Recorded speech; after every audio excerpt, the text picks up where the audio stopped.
All right. Welcome, welcome, welcome.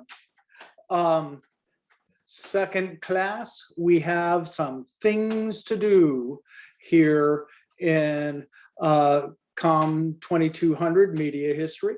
What we're going to do on the screen share. This is what we'll talk about today. Tomorrow we have due an assignment. We have the Nathan, January 22nd. I need to fix that. The Nathan Bedford Forest assignment. I thought I had that fixed. Someone asked about that. That needs to be, that was from last year. I've updated the assignment. Okay. Okay. It's fixed. That's why that came up. Okay. People have asked me about it. You can give me drafts for a day until tomorrow afternoon at about this time. Email me the drafts, and then you can, and I'll mark them up, send them back to you, and then put the finished ones in the Dropbox. Dropbox meaning when you're done with it, you just put the attachment on. Either as a text entry, you could upload it, or cut and paste. Either way, whatever works for you. Okay, so that's the next thing. Anybody new here? Raise hands. Anybody new? Okay. I'm new. New. Okay, welcome. Hi. Hey, this is mass media history. We're here to explain the media and how it got there, not to favor anybody. Our first assignment is looking at history. Nathan Bedford Forrest, we have a essay due tomorrow. He was a Confederate general who was one of the founders of the Klan. And he we had a statue of him in the state capitol, and some people, and the governor took it down. Some people think that's good, some people think it's bad. What do you think? And I have a little guide on essay writing for format and whatnot right there. So you can look at that. People ask about format. Be creative. Have some fun with it. Okay. Just as long as you have an outside, source, maybe, but there's no maximum. Same thing in length of the paper. 300 words, about five paragraphs, 300 words. Somebody asked a question. Yes, mute yourselves. So we can lose, yeah, so we have the feedback. I do appreciate that. Anyway, so that's what we have for tomorrow by midnight. Give me drafts by tomorrow at about 2. Anyway, what we're really and next week we will have a mini 5-point quiz for extra credit, and then a test after that. That's what's up and coming. But really, I'd like to talk a little bit about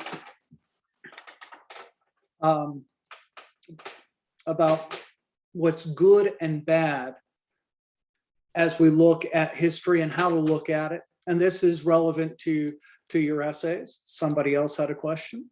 I got a quick question. Yeah.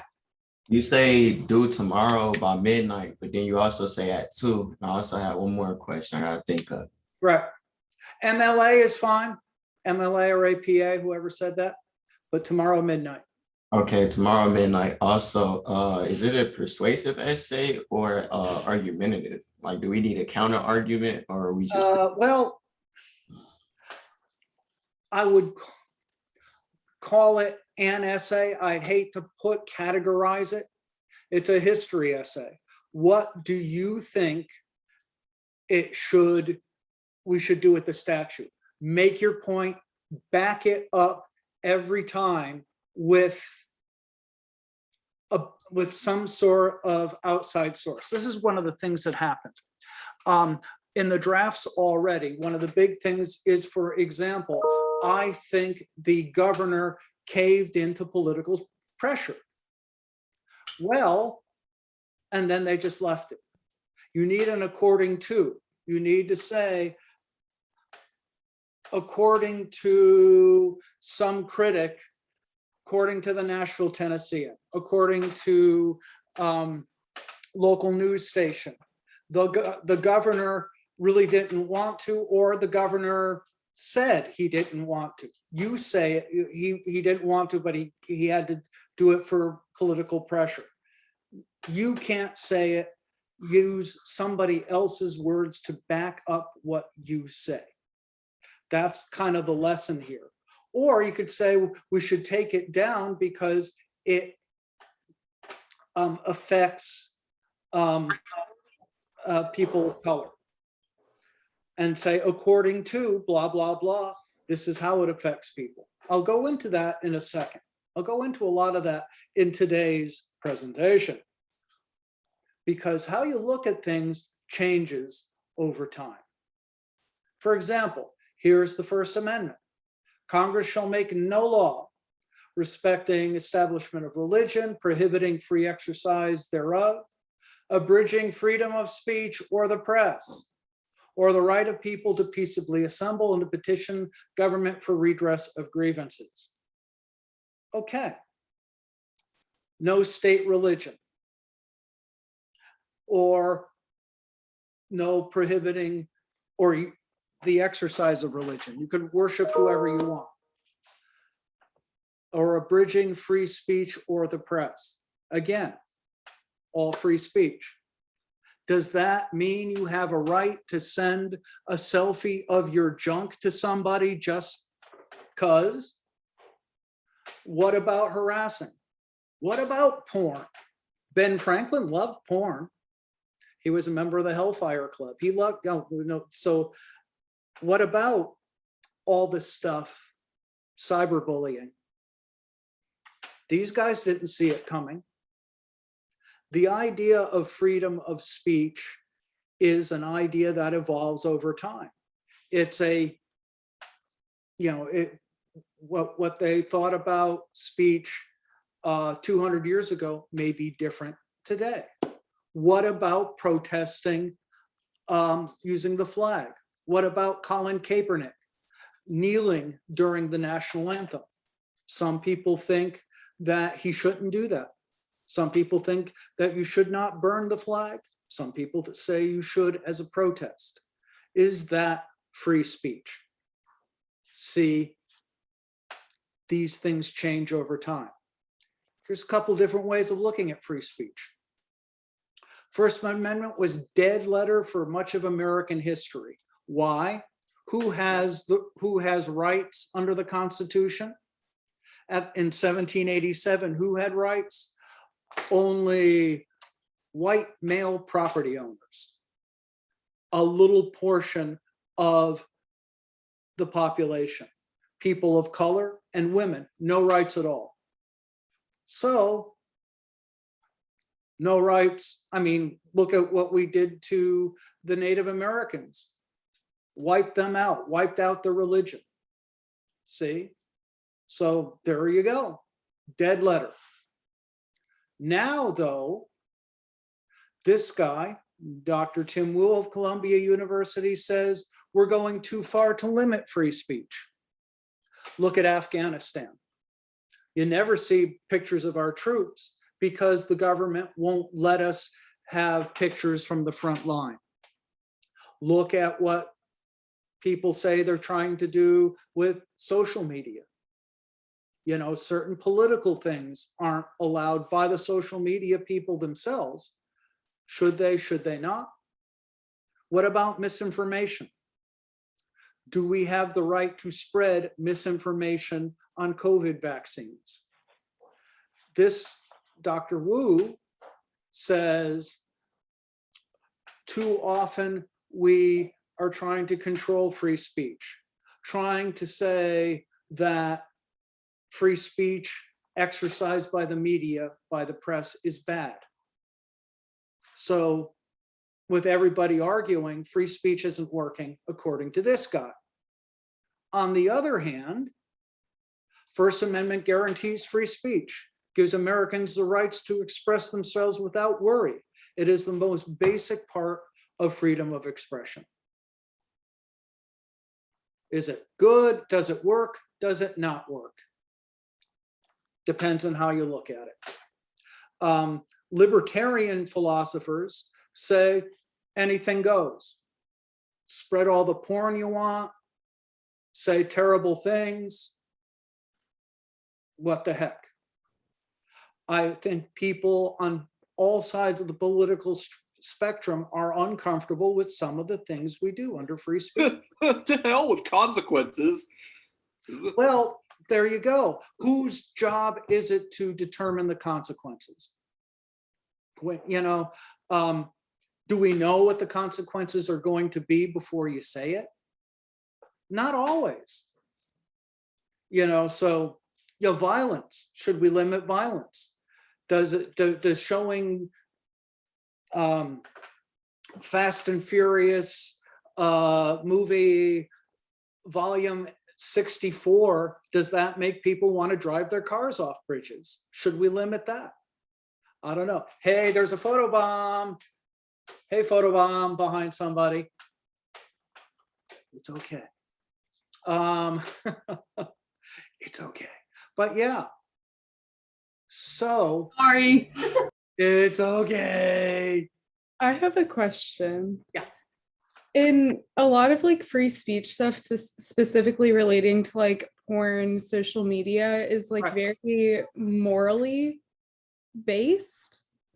And it's like, Good question. my question about free speech is more like, at what point do we give someone the authority to have this, like, moral up here situation? Because it's like, it's normally based on religious things. Well, okay, let's go back up. If it's based on religion, we're not supposed to base what the government does on religion.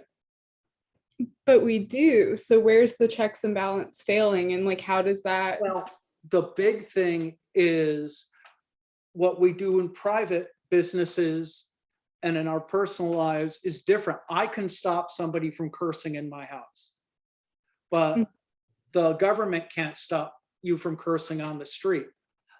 A lot of it goes between public and private. This is about what the government can't do. So, you know, they can limit, okay, this guy, you can't say the F-bomb on TV. And we'll go into why later in the course. Whose morals are that? It's not really about morals. It's actually protecting young people across everything. So this is a good question, complicated answer. It is not the government's place to enforce religious morality. It is the government's place to defend our rights of free speech, but also to protect young people. That's where pornography comes in. You can't use anybody under 18 in sexual material. So it's not so much about morals, it's about protection of individuals. but we will get to that. This is a very good discussion. I hope we can continue. But anyway, lots of different ways of looking at free speech. The point is, this changes over time. In our current assignment, for example, when I was a kid, we had the Dukes of Hazzard. That the car, let's see, I'll even find it. Dukes of Hazzard, General Lee. See the car, here it is. Has the Confederate flag on top, and it's called the General Lee. Can't do that today. See, not in the 1970s, that was considered okay. Now it's not. So things change over time. Let's see, smartphones certainly allow more civil movements and start places. Right. Smartphones have changed a lot of stuff. Anyway, so it gets complicated. In order to simplify it, these are the things we need to be doing in this class or any class. Good history according to your textbook. Now, the textbook is a little lame. You know, and it's a little dry, but it gives us the basis of going forward. So everything I have is from the textbook. People ask, should you buy the textbook? I go over what we talk about in it, up to you whether you want to buy it or not. Good history, clearly defined, succinct, and narrow. For example, our essay is about Nathan Bedford Forrest. You know, not the Civil War. It's not just him. Nathan Bedford Forrest, the statue, narrow. Talking about Forrest is several books. Talking about Civil War imagery and iconography, that's lots of books. Keep it narrow. Bedford Forrest and the statue. Bibliographic soundness, according to your book, is that you have good sources. I looked up earlier the Nathan Bedford Forrest statue in another class, and the first thing came up was something from Atlas Obscura. It showed some sort of crazy stuff saying bad things about the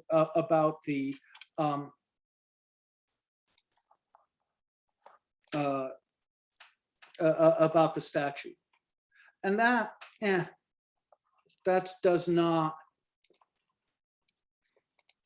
doesn't help much. You need a reliable source. What's a reliable source? Somebody, an historian, not your uncle, not a friend, a real historian who's done some research. Okay, well, I did a Google search earlier.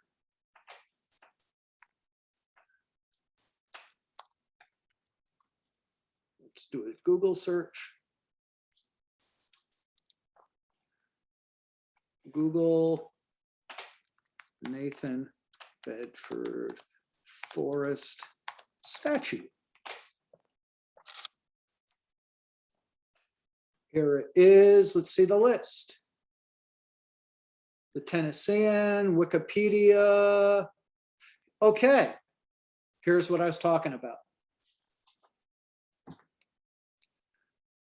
Bizarre, deranged looking depiction of Bedford Forrest on a Google search. That is not the most definitive source. Atlas Obscura is a comical guide of unusual things. This is what's wrong with a Google search. You get the most popular, but not the best. Also, what comes up? Wikipedia. Anybody? What's wrong with Wikipedia? Anyone can just go on there and type whatever they want. Right. Anybody could come in and type it up. It's not a bad start. See, this is the good part of Wikipedia. All the things that people looked at, so you can check it. But it's not but again, somebody just threw it together. So this is bibliographic soundness is good, reliable, historical information based on authoritative sources. A primary source, somebody who was there. Someone who said, okay, he was an effective general, but he was a slave owner. You have somebody who was there, you have witnesses, but the downside of a primary source is they don't have the broader context of what that means today. A secondary source might not have been there, but they have a broader overview and analysis of what's really there. Okay, straight from the book again. Research. Good history. What do most people say when you read a lot of different sources, and they're all saying the same thing? You probably have a consensus of what the research is saying. Bias. Everybody has some bias. Whatever sources you have, what doesn't have bias? Facts. Here's the facts. The fact is Bedford Forrest was a successful general, and Bedford Forrest was a successful general, and he was one of the founders of the Klan, and he owned enslaved people. Those are the facts. Should we have a statue of him in the state capitol?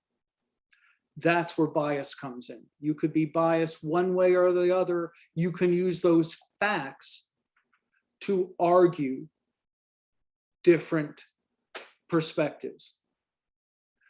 Know that looking in. Like I said, I just showed you Atlas Obscura. They're trying to have some fun. Know your sources and you can know their biases. Implicit and explicit meaning. Again, Atlas Obscura says they are, that he's ugly. Obviously, implicit means they're against the statute. Explicit says it's ugly. That explains the essence. Okay. Here is a good source that says most of what we get in historical research, what we get when we talk about monuments. Here is from Current Events Historical Perspective from Ohio State University. Largely unbiased, not the Huffington Post, not Fox News, both of which have, Huffington is much more of a liberal bias. Fox News is a conservative bias. This one straight down the middle. Little history, we go down. This is about monuments. Right here, about Robert E. Lee. Installing Confederate monuments coincided with the rise of Jim Crow. Legal, political, and cultural system to deny African Americans their place in the polity in voting rights. Oh, These statues went up not just after the Civil War, but 40 years later to intimidate African Americans. That's what the whole point was. Now, does that mean now you can look at it as something good or bad, now it can still represent your culture. What lessons do we learn? That's what I want you to talk about in this essay. But installing monuments came as part of the Jim Crow era of, oh, I have a cat crawling on my screen. It's the Jim Crow era, and it's about denying people their rights. That's what the history tells us. Now, does that mean it's not about your culture? That's up to you. But that's what the history says. Okay, when you write a paper, accuracy, times, dates, spelling, inaccuracy in dates, places, and times undercuts your credibility. And then once you get your time, dates, then you explain. And when you explain something and put it in context, you are showing some bias. But that's okay. Recognize that we all have our viewpoint and our perspective. It is subjective. Understanding history, again, isn't just the facts. The facts are Forrest was a successful general, he was a slave owner, and he founded the Klan. Those are the facts. Understanding history gives us the context. We have a statue. What does that statue mean? That's context. That's what I want you to think about. Context is people. What do African Americans think? What do the Sons of the Confederacy think? Different people look at things different ways. In history, we like to have a broad understanding of all the sources and interpretations to come up with a consensus. What happened before and after Bedford Forrest? Before, there was slavery. Afterwards, there was the Klan. Where are we now? Again, you got to put this in perspective. Thomas Jefferson is someone we talk about, was a slave owner who wrote the Declaration of Independence. At the time, slave owning was legal. But if you look at the history, a lot of people were anti-slavery even in his time. So again, you got to put these things in context. Okay, writing, focus, clear, duh. You know, don't say, in regard to this topic, I believe. Nah, just say, I believe, or we should take the statue down, we should keep it up. Focus and clear. Come back to the original point. Say up front, I think it should come down, I think we should keep it, and every bit of evidence after that should add and support that original statement. You can also think of it as a research question.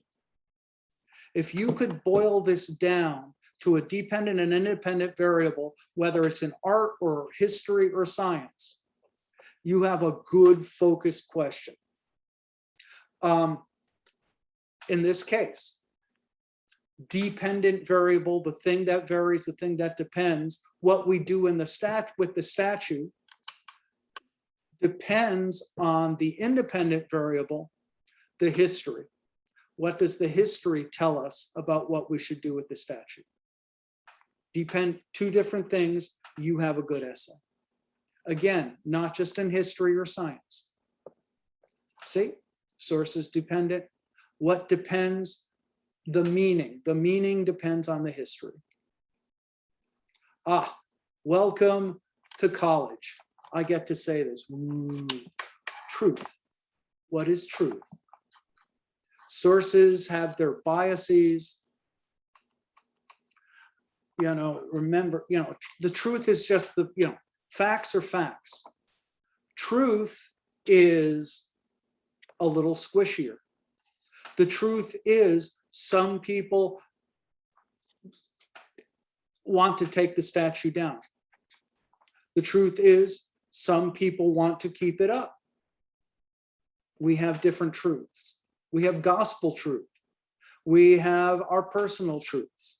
One's not necessarily better. You know, the facts are one thing. The truth can be a lot of things, but the truth has to be based on fact. The truth. Many of the great truths that we cling to Yeah. depend greatly on our own Well, point of view.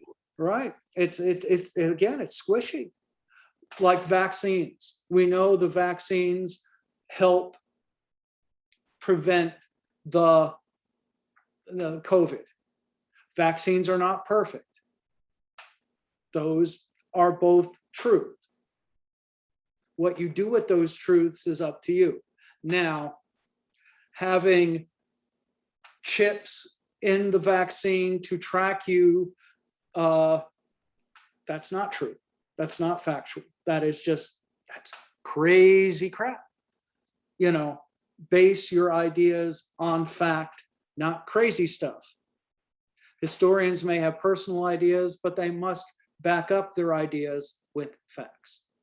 Okay, phones and photography. Oh, cats.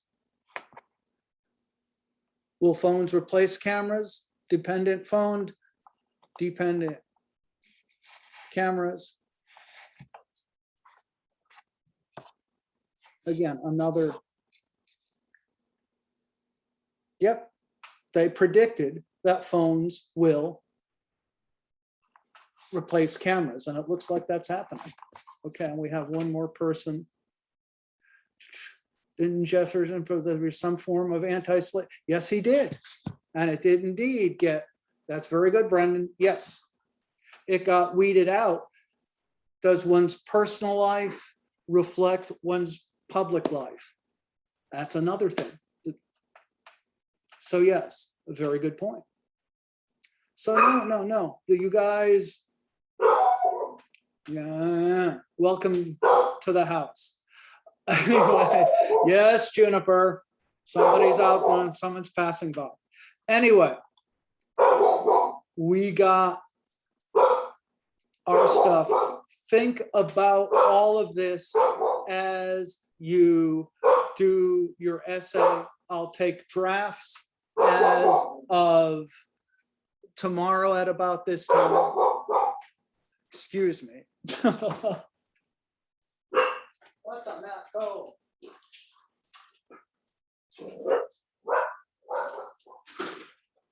Anyway, welcome to home. Welcome to home online. Anyway, questions on the assignment or any of the stuff we're doing? Is there a certain length you want the draft to be? Like you want it to be the full amount, just Yeah, as a rough give draft? me the or- whole thing. Give me the whole thing. I'll double check. Gotcha. Appreciate it. All right. Anything else? What kind of tense does it need to be in? Like, is this first Yeah, person? yeah, certainly, usually past tense because it didn't pass. Yes, you do need a works cited page. Say at the bottom, all the works that you cited. Yes, that is a good thing. Other stuff. And then you can email me a draft and then put your final one in the Dropbox. All right? Where do we find the rubric for the essay in general? What? Where do we find the rubric for the essay? There is no real rubric. It's, you start off, and if it's all there and it's well written, it's an A. I'll take off a couple of points for historical inaccuracy, for not backing things up. There's all sorts of things that you start off with a 95. 100 is perfect, nothing's perfect. You start off with an A, and then we go from there. That's the basic grading.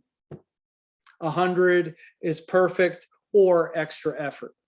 And you start with an A and we take off points from there. Okay. Okay, thank you. All right, other questions? All right. Have a good weekend. We'll have more fun with this next time.